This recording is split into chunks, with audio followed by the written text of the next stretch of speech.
उत्तर प्रदेश के फतेहपुर जनपद के खागा तहसील परिसर में राष्ट्रीय पत्रकार महासंघ एवं राष्ट्रीय मीडिया महासंघ के संयुक्त तत्वाधान में एक पत्रकार विचार गोष्ठी एवं सम्मान समारोह का आयोजन किया गया, जिसमें पत्रकारों ने देश में पत्रकारों पर हो रहे हत्या तमाम चीजों पर अपनी चिंता जाहिर की। राष्ट्रीय मीडिया महासंघ का ये बैनर आपने एक आंदोलन भरता है।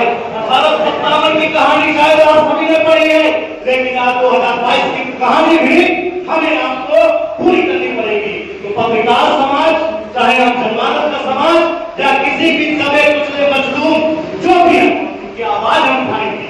आज यहाँ पे सारे पत्रकार मौजूद हैं, ऐसे ऐसे शहादी हुए हैं, कलम नवीस हुए हैं, जिन्होंने अपने ताकत लाठी डंडों से नहीं होती है। लोकतंत्र में सबसे बड़ी ताकत पेन से बोलते हैं, कलम से होती है। तो हमें आपको आज से इस मैदान में इस प्रांगण से शपथ लेना है कि हमें पत्रकारिता करना है, ना कि चाटुकारिता करना है। यही मेरी आप सभी से अपील है। जय हिंद, जय भारत, जय पत्रकार समाज की ओर से स्वागत करूंगा आदरणीय त्रिवेदी साहब का। साथ में चल के आए अपनी विशिष्ट अतिथि जो कि भारतीय प्रेस परिषद भारत सरकार नई दिल्ली के सदस्य है, मैं हृदय से स्वागत करता हूँ। अपने सारे अतिथि का एक साथ स्वागत करता हूँ, क्योंकि नाम बहुत ज्यादा है, डिग्री बहुत ज्यादा है। जैसे कि आप सभी को मालूम था कि प्रोग्राम में सबसे पहले आलोक रंजन साहब का आने का हुआ था, लेकिन किसी कारणवश नहीं आ पाए। तो उन्होंने आज ये अपना पत्र भेजा हुआ है और जो कमेटी है उसको शुभकामनाएं भेजी है और सफल आयोजन के लिए आप सभी के धन्यवाद ज्ञापित किया। राष्ट्रीय मीडिया महासंघ महज एक संगठन नहीं, बल्कि विचारधारा वो है जब हम सबके पत्रकार परम आदरणीय अमर शहीद गणेश शंकर विद्यार्थी जी ने 1857 में शुरू की थी। वो लौ उस दिन चली थी, लेकिन आज तक कुछ ही नहीं है।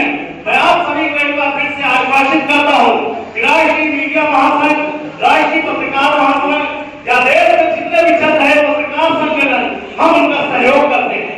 आज हमारे ये बड़े सहयोगी संगठन WJI, जिसे वर्किंग जर्नलिस्ट ऑफ इंडिया कहा जाता है, जंतर मंतर पे सैकड़ों पत्रकार संगठनों के समर्थन में धरना प्रदर्शन किया है। हम आज खागा तहसील प्रांगण से और उपस्थित इन महान विभूतियों के सामने और आप सभी के माध्यम से हम संदेश देते हैं कि पत्रकारों की लड़ाई में हम सभी एक साथ हैं। इसके लिए चाहे हमें जेल जाना पड़े, चाहे जो करना पड़े, संविधान के दायरे में हम अपनी बात रखते हुए अपने न्याय, अपने अधिकार और आम जनमानस के अधिकार की लड़ाई लड़ते रहेंगे। आज हमारे साथ प्रशासनिक अधिकारी भी रहे हैं, मानवाधिकार आयोग से जुड़े हुए थे। मानवाधिकार आयोग एक ऐसा आयोग होता है जो प्रशासन और आम जनमानस के बीच का बड़ा पुल होता है। सामने को परिस्थितियां देखी, राष्ट्रीय मानवाधिकार आयोग से लेकर प्रदेश में मानवाधिकार आयोग के तमाम ऐसे मामले आते रहे हैं, जिन्हें जिस तरीके से प्रशासनिक अधिकारियां बिल्कुल भंगुर रवैया नीति अपनाते हुए कभी हम लोग को सुनाई नहीं हुई है। लेकिन समय आ चुका है, हम पत्रकार बंधुओं आज ज्यादा कुछ नहीं, बस ये बात कहेंगे, हमें वो ऐसा काम करना चाहिए जिससे पत्रकार हो, दलाल नहीं होना चाहिए। यही बात है। बहुत सारे आयोग बने, कमीशन बने, SC आयोग बने, आयोग तमाम तरीके के आयोग बने, लेकिन अफसोस है कि पत्रकार आयोग आज तक नहीं बना। हम इसकी संस्था के माध्यम से मांग करते हैं पत्रकार आयोग का। देश में पत्रकारों को ऊपर तमाम तरीके से समाचार पत्र की भी तमाम तरीके सोशल मीडिया पे देखते हैं, लेकिन बड़ी अफसोस की बात है पत्रकार को आज कोई खबरदार बिना के डंडा पटक देता है, कारण पता जाता है बड़ी ही दिक्कत है, बड़ी तकलीफ होती है। मांग करते हैं कि देश में पत्रकार सुरक्षा लागू हो, जिसमें GST सरकार कम से कम वेतनाधिकारी हो, सब पत्रकारों के कानून देश में जो जागरूक करने वाले हो, संभाल व्यक्ति हो, चाहे पत्रकार समाज हो या कोई भी प्रबुद्ध समाज का आदमी हो, आज हत्याएं आम हो गई है। लेकिन नारा दे रहा हूं कलम की हत्या बंद होनी चाहिए। इस पर भी आपसे मैं सवाल करूंगा और आपसे जवाब भी चाहूंगा।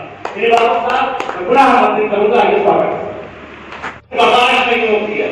आपके माध्यम से, इन संगठनों के माध्यम से एवं देश के सभी संगठनों से भी अपील करूंगा कि आप डिमांड करें जिस अमर शहीद गणेश शंकर विद्यार्थी के नाम का हम हमारी मुस्लिम धर्म की भाषा में कहते हैं कि अपने धर्म का कलमा पढ़ते हैं। का नाम लेते हैं। तो हम उनकी स्थिति पे बात करेंगे कि अमर शहीद गणेश शंकर विद्यार्थी के सम्मान में उत्तर प्रदेश शासन को या भारत सरकार को चाहिए हर गांव में स्मारक उस स्थिति में बनाए जो दूसरे स्मारक बनाए जाते हैं। दूसरी बात, तहसील प्रांगण है फतेहपुर जनपद की बात करूं, खैर आप समय चर्चा हुई, बहुत सारी बात हुई जो आप बताएंगे भी। जनपद में आज भी कोई पत्रकार भवन नहीं है, तो सर्वप्रथम मांग में हम यही कहते हैं अमर शहीद गणेश शंकर विद्यार्थी जी के नाम से पत्रकार भवन और लाइब्रेरी देने का भी काम करें। तीसरी बात, पत्रकार को चाहे अधिकारी का हो, चाहे मंत्री का हो, चाहे कोई भी नेता हो, जब अपनी बात आती है, प्रेस मीट की बात आती है, तो भटक होता है, पत्रकारों की बात होती है, बात में बोला जाता है आप देश के चौथे स्तंभ है, लेकिन बड़ी शर्म की बात है चौथा स्तंभ है हम नोटिफाइड करेक्ट नोटिफिकेशन पे चौथा स्तंभ घोषित कराने का भी काम आप ही करेंगे। बिल्कुल ही सुदृढ़ और विश्वास बहुत सक्षम होकर के रखते हैं कि किसी भी पत्रकार को उत्पीड़न के दायरे में न रखा जाए, न ही प्रेस पर हमला किया जाए, अन्यथा कोई भी अधिकारी होगा, कोई विभाग होगा, कोई मंत्री होगा, उसकी जवाबदेही तय करने का काम ये श्याम कुमार कर दिया है। और मैंने कई एक IPS अधिकारियों को मैंने उनके आयु दिखा दिया कि जिस पत्रकार को आप एक डिग्री प्राप्त समझते थे वह डिग्री नहीं है, उसको आपको तवज्जो देनी होगी। और कई जिलों में अधिकारियों ने खुद माना, गलती स्वीकार की, लिखित में क्षमा मांगी। और आप लोगों को यह अवगत होना चाहिए कि भारतीय प्रशासन कार्रवाई कभी चुपचाप नहीं करती है, जिस भी अधिकारी मंत्री को तलब करती है उसकी प्रस्तुति आती है। लेकिन यह दुर्भाग्य की बात है कि किसी अखबार में ऐसी चीजें छपती नहीं है, कहीं न कहीं उसके लिए हम आप जिम्मेदार हैं। यदि किसी प्रशासनिक अफसर ने किसी पत्रकार बंधु को परेशान किया और यदि उसको जवाब तक दिया जाता है या उससे जवाब मांगा जाता है, वह खबर भी आपके नाम प्रमुखता से होनी चाहिए कि नहीं होनी चाहिए, जिससे कि दूसरे अधिकारी को जानकारी हो कि जिस व्यक्ति को हम निरी समझ रहे हैं या इसका उत्पीड़न करने के लिए सोच रहे हैं, कहीं न कहीं शिकायत मेरी करेगा सक्षम स्थान पर, तो मेरी जवाबदेही तय होगी और उस व्यक्ति को खुले मन पर बुला करके उससे जवाब कर दिया जाता। कोई गोपनीयता नहीं रहती है, जैसे हम आप बैठे हैं ऐसे ही पत्रकारों के बीच में ही उस अधिकारी या नेता की जवाबदेही तय की जाती है। ये वही भारतीय प्रशासन है जिसने देश के कई राज्यों के मुख्यमंत्रियों को तलब कर लिया, हमको जवाब देना पड़ा। उनके मुख्य सचिव तक आए आपकी अदालत में और उन्होंने जवाब दिया कि नहीं ये गलत हुआ। लेकिन हम जिस विषय पर आज बात करना चाहते हैं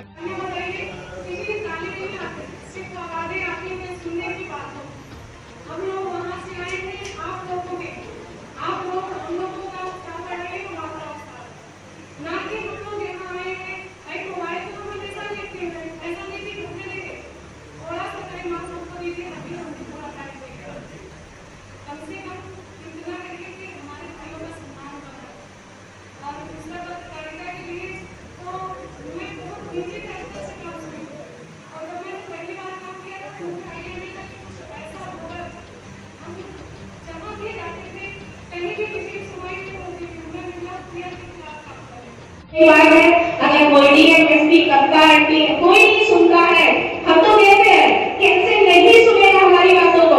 अभी कुछ दिन पहले हमारे यहाँ जन सूचना अधिकारी हमारे कुछ साथियों को पास बनाने का काफी विरोध कर रहा था और यहाँ पे वो आए थे अभी साथ ही और उनके मीटिंग में जाने की तैयारी में था और हमने कहा ये कौन सा तरीका है सर, आप सीधे खड़े होकर बात करिए, करना ना करना वो एक अलग बात है।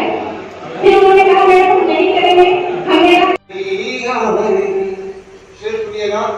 लोग भूखों मरे और हम खुश रहे, लोग भूखों मरे और हम खुश रहे, ऐसी दौलत कमाने नहीं आए, हम किसी को सताने नहीं आए। शेर समय हम तो आए हैं अमनो अमान के लिए, हम तो आए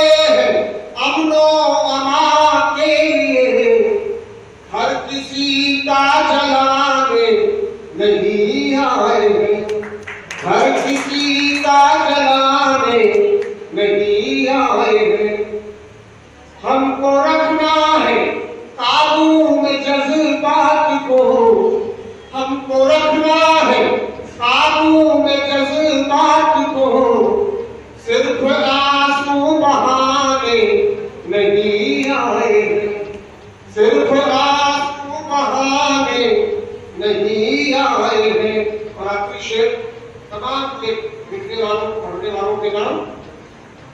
हम किसी को सताने नहीं आए हैं, नापुनी है हमें इसकी गहराइयां, नापुनी है हमें इसकी गहराइयां।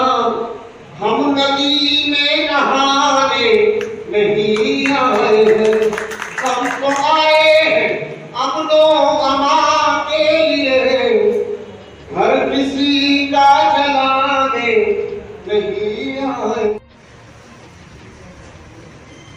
पत्रकारों के लिए एक छोटी सी कॉलोनी का निर्माण अगर कहीं होता है तो वह देखा जाता है कि प्रदेश स्तर पे होता है।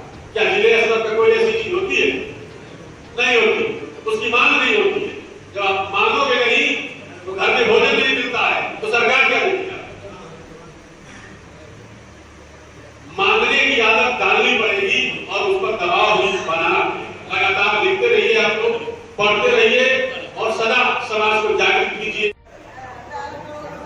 अब पक्ष ये है कि पत्रकारों के दायित्व की अपेक्षा तो की जाती है, लेकिन उनका विश्लेषण, उनका समर्थन और उनका पक्ष रखने के लिए न तो सरकारें अपना कर्तव्य और निभाती है और न समाज के विरुद्ध करना। जैसे 18 कंट्रियों में वो संस्था है जिसमें बड़े से लेकर छोटे से सारे अखबारों का एक समागम है। कल परसों 2 दिन बैठक थी दिल्ली में, जिसमें पीटीआई, यूनाई, IFW थे, सारे संस्थान के लोग थे और मौजूदा श्रम मंत्री केंद्र के भूपेश जी आए थे। तो परंपरागत बन गई, आप लोग भी यहाँ पर जो भी स्थानीय प्रशासनिक अधिकारी होते होंगे, डिस्ट्रिक्ट मजिस्ट्रेट हुए या कप्तान साहब हुए, आप उनको ज्ञापन देते हैं। ज्ञापन के बाद एक दिन खबर छपती, फिर वो ज्ञापन भी गए और फिर वो था और सबसे बड़ा मेला हमारा सुना होता था। उसके बाद फिर मैंने शहर देखा था ना, कोई बड़ी जगह नहीं। 2004 से 15 दिन में कलकत्ता रहता हूँ, 15 दिन लखनऊ रहता हूँ। पत्रकारिता में प्रिंट मीडिया, टीवी, टेलीविजन और आपके संगठन जो आज स्त्री संगठन है जिसमें मान्यता से लेकर सारी चीजें हैं, उसके राजनीति में भी सक्रिय हो। हमारे बड़े भाई ने जो जिक्र किया, मेरा पहला चुनाव था, इससे पहले मैंने कोई चुनाव नहीं देखा। और इस चुनाव के जरिए जीत हार तो होती, कोई जीतता कोई हारता, पर मेरे हारने की चर्चा पूरे देश में है। जब एक प्रोग्राम था उदयपुर और कन्याकुमारी में, लोग उससे इसलिए मिल रहे थे कि कौन है जो चुनाव लड़ा है या कौन है जो चुनौती दिया।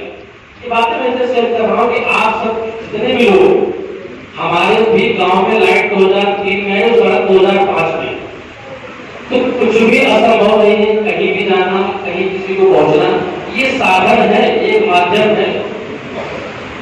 कमजोरियां और कमियां हम गिना सकते हैं कि पत्रकारिता में ये कमी है, ये सारी चीजें हैं, लेकिन यही एक पेशा है जो हमको कहीं भी कभी भी किसी का भी कारण पकड़ने की या उनसे पूछने की ताकत देता है।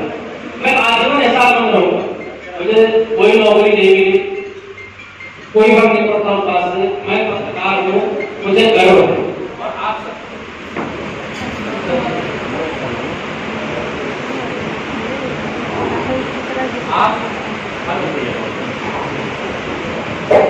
हेलो, आप सभी साथी को भी होना चाहिए।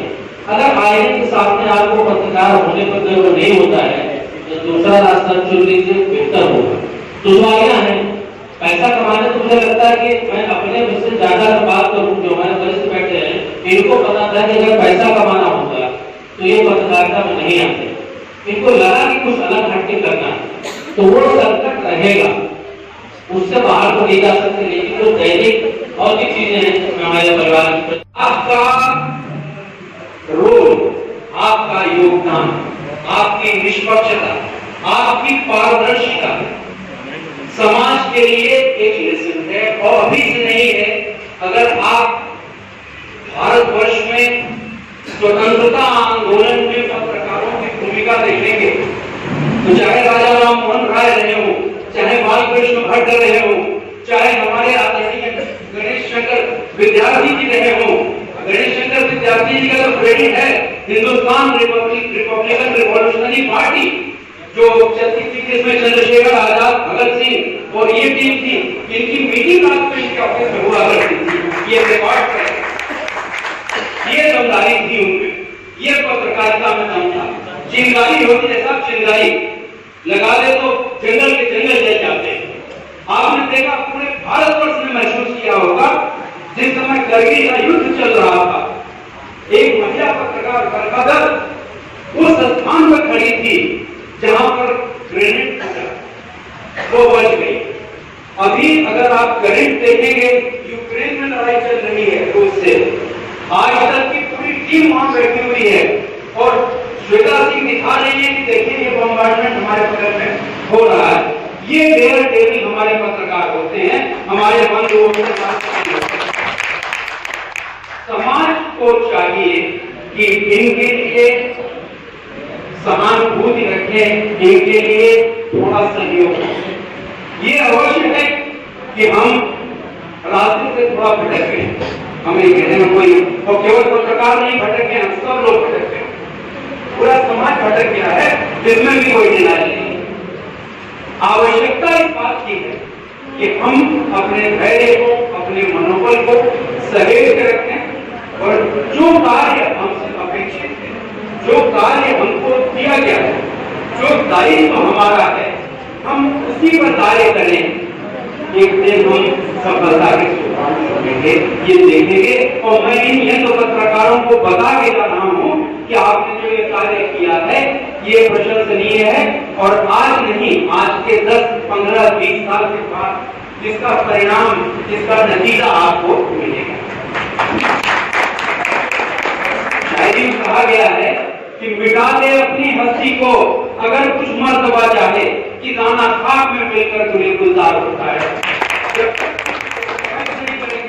जब तक हम अपने को कहीं पर चुनौतियों से फेल नहीं करेंगे, तब तक हम अपने कार्य में सफल नहीं हो सकते हैं। ये लॉ ऑफ नेचर किसी भी व्यक्ति के लिए, किसी भी कार्य के लिए, किसी भी जॉब के लिए है। और आपके लिए तो ये नित्य प्रति चैलेंज, क्योंकि आप इसके विषय में भी कुछ लिखेंगे, कुछ न कुछ तो नाराजगी होगी और उससे बचने का तरीका ये नहीं है कि उससे भाग जाए, उसको फेस करना है। अगर हम ट्रांसपेरेंट हैं, हम अपने कार्य पद्धति में पूरी तरह से पारदर्शी हैं, निष्पक्ष हैं, बिना किसी उद्देश्य के, बिना किसी, केवल समाज को जोड़ने का काम कर रहे हैं, समाज को जगाने का काम कर रहे हैं, तो ये निश्चित मानिए कि आपको किसी से डरना नहीं है। कोई आदमी आपका कॉल नहीं मांगा कर सकता है, एक चैलेंज है। तो ये चीज हम लोगों ने देखा, स्थानों पे हम लोग रहे, प्रेशर था कि ये कार्य कर दिया जाना चाहिए क्योंकि उसमें लंबा पैसा इन्वॉल्व है, बड़ी जरूरत है। नहीं किया, ट्रांसफर हो गया, कोई बात नहीं, 6 महीना सैलरी नहीं मिली, कोई दिक्कत नहीं, चलता है। लेकिन सिस्टम से जब तक आप टकराइएगा नहीं, जब तक जाइएगा नहीं, तब तक सुरक्षा आपके सामने नहीं चलेगी। सुरक्षा तो आपको मिलेगी, सुरक्षा को देता है, सुरक्षा हम आप नहीं करते। मैं मेरठ सिटी मजिस्ट्रेट आपको बताऊं, एक बड़ा मशहूर किस्सा है। एक बहुत बड़ा माफिया था उत्तर प्रदेश का, नामी माफिया था, मदन भैया, 4 साल में पहले रहा। उसको मैंने अपनी कोर्ट से अरेस्ट करा। कोटा का उत्तर प्रदेश में एक ही केस है जिसका कंप्लेनेंट यहाँ पे सामने खड़ा है। उत्तर प्रदेश सरकार ने नोटिफिकेशन किया हुआ है कि इनको जब तक ये जीवित रहेंगे सुरक्षा प्रदान की जाएगी। मेरे यहाँ जनरल साहब आए, मैंने कहा भैया मुझे कोई आवश्यकता नहीं है, मेरी सुरक्षा को ऊपर वाले करते हैं, तो मैंने वापस करके आज भी अपने जेब बना के आया। इसके बाद उपस्थित अतिथियों, मुख्य अतिथिगण एवं तमाम पत्रकारों को प्रशस्ति पत्र देकर सम्मानित भी किया गया है। आए मुख्य अतिथि और अति विशिष्ट अतिथि को स्मृति चिन्ह में फतेहपुर जनपद की धरोहरों का एक स्मृति चिन्ह सौंपा गया है। साथ ही उपस्थित अन्य पत्रकार बंधुओं को कोरोना काल, बीते त्रिस्तरीय पंचायत चुनाव एवं वर्तमान में संपन्न हुए विधानसभा चुनाव में महती भूमिका निभाने की भूरी भूरी प्रशंसा करते हुए प्रशस्ति पत्र भी दिया गया है। इस दौरान पत्रकारों ने सम्मान पाकर के बहुत ही गौरवान्वित महसूस किया है। वहीं आए हुए अतिथियों ने भी कार्यक्रम के सफल आयोजन के लिए आयोजक मंडल एवं उपस्थित समस्त पत्रकार बंधुओं का स्वागत एवं अभिवादन किया है।